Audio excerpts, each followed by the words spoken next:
Tonight, CIA interrogators allegedly threatened to kill the children of one terror suspect and threatened another with a gun and a power drill.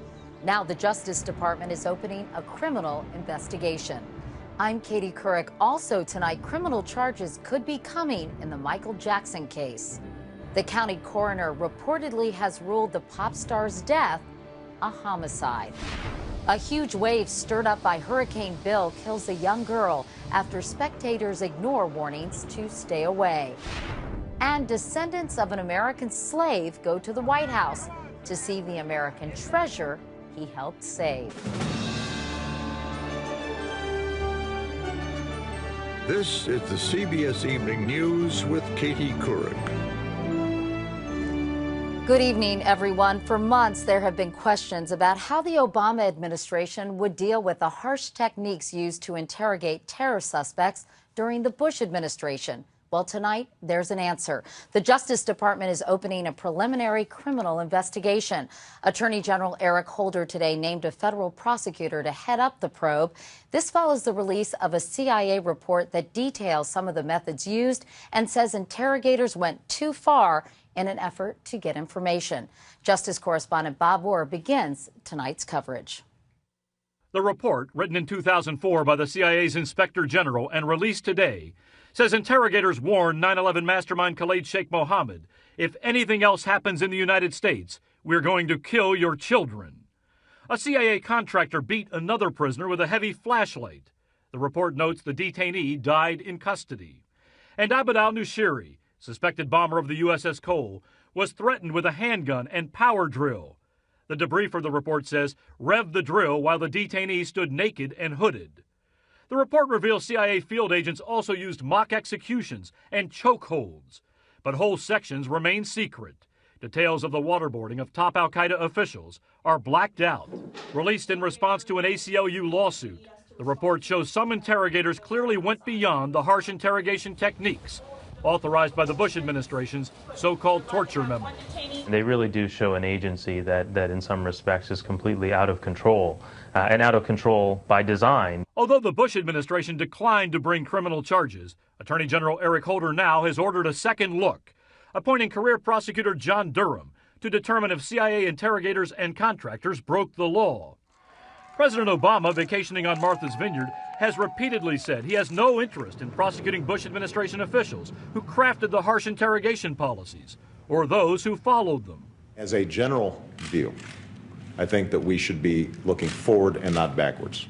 The president's press secretary today reiterated that point in a statement, but added determinations about whether someone broke the law are made independently by the attorney general. The once secret documents do support the claims of former Vice President Dick Cheney that harsh interrogations at times did work. Interviews with prisoners helped the U.S. capture other terror suspects and thwart potential attacks, including al-Qaeda plots to attack the U.S. consulate in Karachi and fly an airplane into California's tallest building.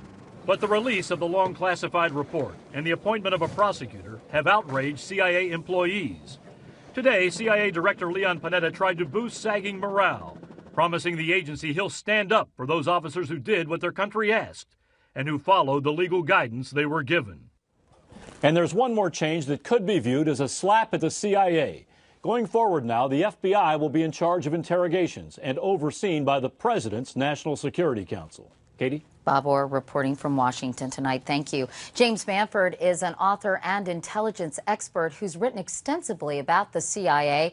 Earlier today, I asked him if these latest techniques are in direct violation of the Geneva Conventions. Well, threatening death is a form of torture. It's considered torture by the United States, and the United States has agreed to uphold the anti-torture provisions of the international treaties, so it certainly is a violation, yes. Do other civilized nations engage in these methods? Well, I've been following the CIA for a long time, and I've never come across any other major westernized intelligence agencies engaged in torture. I haven't come across any, not that they may not be or may be doing it, but I haven't seen any examples of it.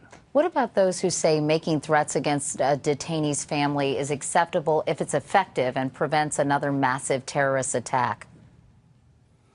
Well, again, the problem here is that eventually these things come out, and the United States looks very bad for doing these kind of things, and you get to the point where are we creating more terrorism by allowing the world to see us acting in this way? In other words, having more people be angry at us, angry enough to commit terrorism against the United States, so it may be very self-defeating in the end. And finally, Mr. Bamford, why would the FBI be able to handle these interrogations any better than the CIA? Well, the FBI actually had a very good reputation over the past few years in terms of these cases. While the CIA was engaged in these activities, the FBI was basically protesting against them. So they've shown in the past that they're more adept to handling these things than the CIA. James Bamford. Mr. Bamford, thanks very much. My pleasure, Katie. One other terror note, Mohammed Jawad, who was sent to Guantanamo as a teenager nearly 7 years ago, is back home in Afghanistan tonight. Last month, a federal judge ordered his release after a military judge ruled that Afghan interrogators had forced Jawad to confess to charges he wounded 2 American soldiers and their interpreter. Now to the latest on the Michael Jackson case. The Associated Press is reporting tonight that the Los Angeles County coroner has ruled his death a homicide. This could lead to criminal charges in an investigation that is focused on the pop star's doctor. Here's Sandra Hughes. After weeks of speculating, documents now confirm Michael Jackson died from a lethal dose of the powerful anesthetic propofol, a sedative usually used only in hospitals. According to the affidavit, Jackson's doctor, Conrad Murray, had been treating Jackson for insomnia for approximately the past 6 weeks. He had been giving Jackson 50 milligrams of propofol every night via intravenous drip to assist Jackson in sleeping. Inconceivable that you'd use it in a home setting because propofol is not designed for, nor is it appropriately used in a home setting. Fearing he was becoming addicted, Dr. Murray says he was trying to cut the dosage.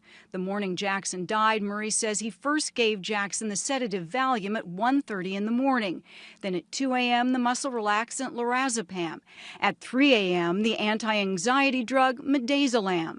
By 5 a.m., Murray says Jackson was still not asleep, so he gave him more muscle relaxant and anti-anxiety drug. Finally, at 10:40 in the morning, Murray gave Jackson propofol, and he says Jackson went to sleep. At 10:50, Murray says he went to the bathroom. When he returned, Jackson wasn't breathing. It is very, very far below what the standard of care of any trained anesthesiologist would do. For the last month, Murray has been the focus of the police investigation with multiple searches of his clinics across the country. Last week, he released a video thanking his supporters for standing by him, the first time he's spoken publicly since Jackson's death. Your messages give me strength and courage and keep me going. Dr. Murray didn't surface today. A spokesperson for his Houston-based lawyer would only say they are looking over the affidavit before making comment. Meanwhile, the Jackson family, long pushing for criminal charges, said they are looking forward to justice being served. Sandra Hughes, CBS News, Los Angeles. Trent Copeland is a CBS News legal analyst. As you just heard, according to an AP source, Michael Jackson's death has been ruled a homicide. So are charges against Dr. Murray imminent in your view? I don't think there's any question about it, Katie, and it's actually very surprising that those charges have not yet been filed, particularly given all the evidence that appears to be mounting against the doctor. Look, remember, there's documentary evidence, there's evidence from statements that he provided to law enforcement in those 6 hours plus interview, and there's also evidence from these various raids that have taken place. So I'm a little surprised, Katie, that we have not yet seen charges filed against the doctor or him arrested. But look, I expect that to happen very, very soon. In fact, you know, the warrants issued to search Dr. Murray's properties indicated police were looking for evidence of manslaughter. Why not murder? You know, Kate, I don't think there was ever any question by the authorities or ever any suspicion by the authorities that they believed that they would find evidence of wrongdoing that rose to the level of being murder. I don't think that they will find first-degree murder charges, but I do think, Katie, and I think the door is now wide open for evidence of criminal reckless behavior that rises to the level of potentially being second-degree murder charges. And I think that really has stumped law enforcement at this point. I think all along they believed that this might have been an involuntary manslaughter case, but they're now discovering, if we're hearing is true, and that is that he administered this Diprivan or this propofol as it's called, and then left the room to attend to personal business and make phone calls. That may be very likely criminal behavior that rises to the level of being second-degree murder because it's so reckless and indifferent. All right, Trent Copeland, thanks so much for talking with us tonight. We appreciate it. Turning to health news now, and a new push tonight to get the H1N1 flu vaccine ready sooner. In a report today, a group of White House science advisors said the virus poses a, quote, serious health threat, and they urged drug makers to speed up production to have the first batch of vaccine ready by mid-September, a month earlier than planned. That's a point of debate at a CDC conference on fighting the flu. Our Dr. Jennifer Ashton reports now from Atlanta. About H1N1. An increase in disease again. This isn't the flu that we're used to. The message from the CDC today was clear. The H1N1 virus is here to stay, and it could be dangerous. We've had outbreaks through the summer, and we saw the same virus causing disease in the southern hemisphere. We're expecting a lot more disease in the fall. And yet officials here defended the schedule for the nearly $2 billion H1N1 vaccine program, insisting that it will be safe and effective. They were skeptical of the presidential council's call to begin vaccinating in September, 1 month early. We still think mid-October is a good target for the major production to roll off. It is possible that some of the companies could accelerate that. Health officials are concerned that the H1N1 flu could peak in early fall because most infections are among young people and they spread the virus very easily. When school starts again, there will be the likelihood that those folks that are most likely to get in H1N1, the school-age population, they'll be back together and you'll start seeing an increase in disease again. This session will begin with... Today, CDC doctors said this year's flu season presents a unique challenge, an H1N1 flu season with many young people sick in the fall, followed by the regular seasonal flu in the winter that strikes the elderly particularly hard. We need to be prepared for both. The only thing that's certain is uncertainty. Dr. Richard Wenzel has tracked the H1N1 virus since it emerged this past spring. He traveled the last few months during the winter season in the southern hemisphere. The virus itself has not changed, but he found its symptoms mysterious. In a number of countries, maybe 30% of the patients on admission had no fever. This is unusual in influenza. In Chile, 50% of the outpatients had no fever. This is unusual. The CDC said today that the H1N1 virus spreads much more easily by touching rather than by coughing or sneezing like the regular seasonal flu. So simple things like washing your hands, Katie, could really be important, especially in slowing the spread of this virus until the vaccine is ready. And Jennifer, I know today Secretary of Health and Human Services Sebelius estimated it would take until Thanksgiving before a significant number of Americans are immunized. Why so long? The whole process, Katie, takes about 5 weeks. They're estimating now that 2 doses will be needed 3 weeks apart. And then 2 weeks after that for the virus for the vaccine to really take effect. So if the process starts in October, it won't be finished until 5 weeks later, which brings us to Thanksgiving. All right, Dr. Jennifer Ashton reporting from the CDC in Atlanta tonight. Thank you, Jennifer. And coming up next, right here on the CBS Evening News, one rogue wave in the wrong place turns Hurricane Bill into a killer storm.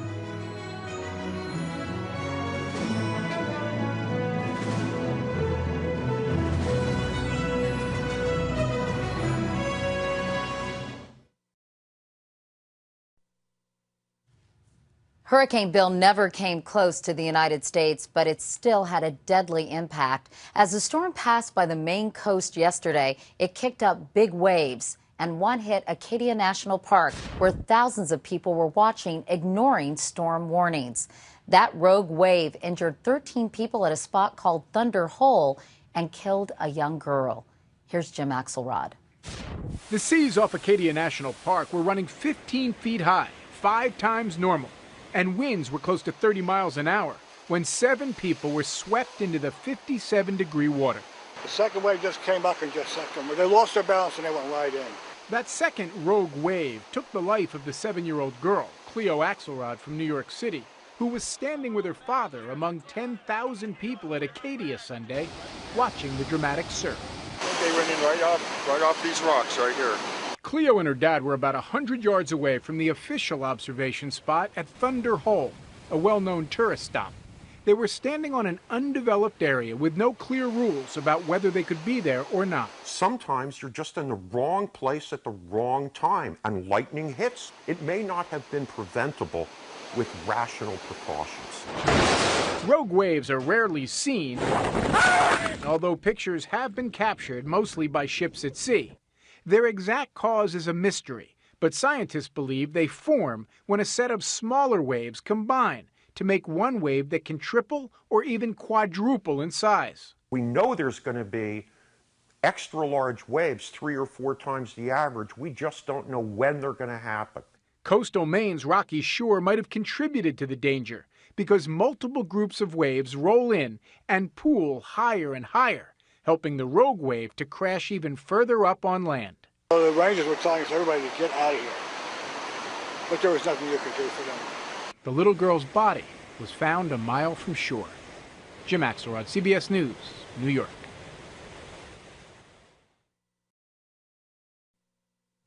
Wildfires are raging tonight in Greece, north of Athens. Firefighters managed to control the biggest one today thanks to calmer winds and equipment sent from other European countries. More than 51,000 acres and 150 homes have burned in the worst fires Greece has seen since 2007, when 76 people were killed. In this country, tonight marks the end of the road for Cash for Clunkers, the popular automobile trade-in program. In just under 8 weeks, dealers submitted about 625,000 rebate vouchers, totaling more than $2.5 billion. The top trade-ins were the Ford Explorer and F-150 pickup and the Jeep Grand Cherokee. And the most popular purchases were the Toyota Corolla, the Honda Civic, and the Ford Focus. In other news, President Obama spent his first full day of vacation on Martha's Vineyard, not testing the way the political winds are blowing, but testing which way the wind might take his golf ball. Mr. Obama, by the way, has continued a presidential tradition, what Thomas Jefferson called neology, making up a new word or giving new meaning to an old one. Jackson popularized the expression dead duck, using it to describe political rival Henry Clay. For Harding, it was bloviate.